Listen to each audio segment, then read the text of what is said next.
All right, welcome back to day 11 of the Joy Reboot. Today's challenge is about authenticity, being more you. I know that word is thrown around, how to be authentically you, and today we're going to get into what it actually means. It's not it's not what everyone expects you to be or needs you to be, but the real you underneath all of the roles and the patterns and the programming that we get.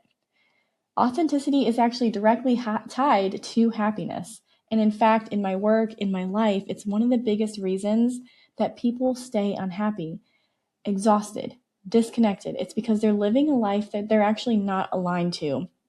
And it's not really who they are. I actually know this from personal experience. For years, for most of my life, I was doing all the things that I was supposed to be doing or what I thought I was supposed to be doing. I checked all the boxes. I followed the rules. I performed so well in my roles, right? And it wasn't that there was anything wrong. I had a perfect life on paper, but I just wasn't actually connected to myself. I didn't even know who I was outside of my roles. I could only identify myself literally with the roles that I was playing. So I wasn't actually choosing my life. I was just acting on a script that I just accepted some time in my life and said, okay, this is my script, gotta live it. But during that time, I dealt with really deep fatigue, exhaustion, just a sense of emptiness. And I started disconnecting from, what was the purpose of all of this? And later I realized I was living out of alignment and living a life that just really isn't authentic to who you are deep down, drains your energy at the deepest level. I began reconnecting to who I really was. Everything changed. Even if, like, on paper, life was a little bit crazy, I felt so much more happy, so much more alive. I had energy and endless inspiration. It was just like a wake up call. And so that's what today's challenge is all about. So, how do you become more authentic? How do you break the patterns that are keeping you in a performance mode instead of being who you actually are? So we're going to look at the roles that you play in your life. So we can imagine that life is actually a stage, and instead of standing on stage as you yourself being the lead actress of your own life, you're actually just acting out different roles, like an actor, right? Your roles might be spouse, it might be a parent, it might be a child, friend, employee, boss, the strong one, the peacemaker. It could even be things like the victim or the villain.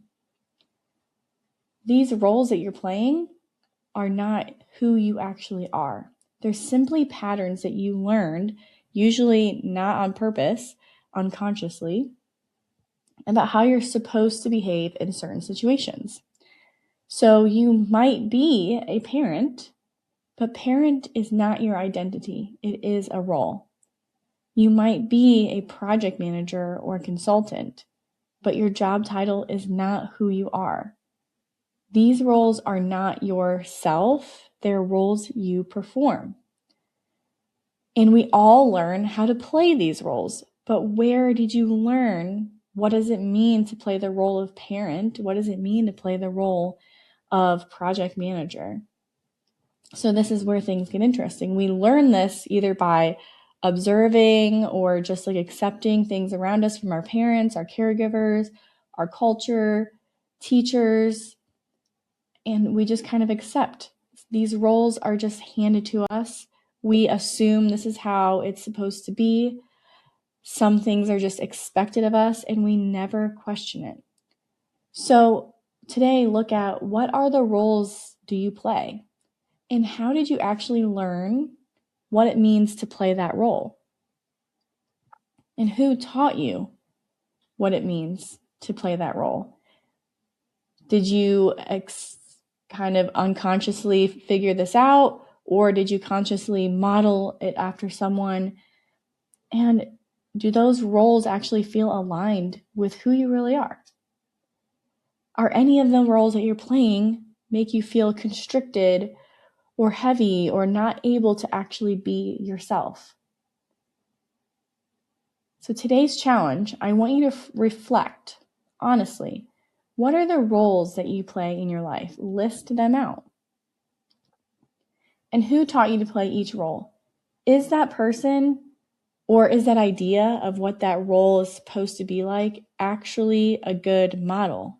If you learned your role of parenting from your parents, but maybe you didn't have a good, experience, but you realize you're still playing that same role, you can choose to play that role differently or play a different role, right?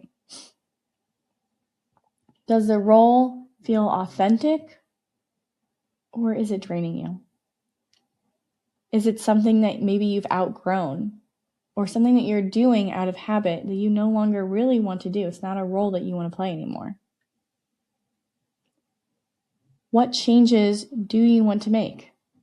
Where can you actually show up more like yourself?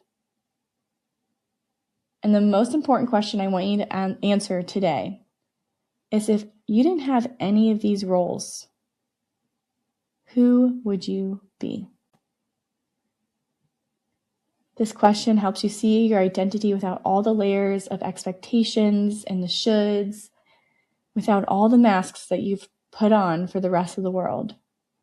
That's where your true self lives. If you didn't have to be any of these roles, who are you? The more you allow that person to come forward, the happier and more energized you will become. And you deserve a life that feels like your life, that you're the leading lady in your own life, and you can start choosing it one authentic moment at a time. So I'll see you tomorrow.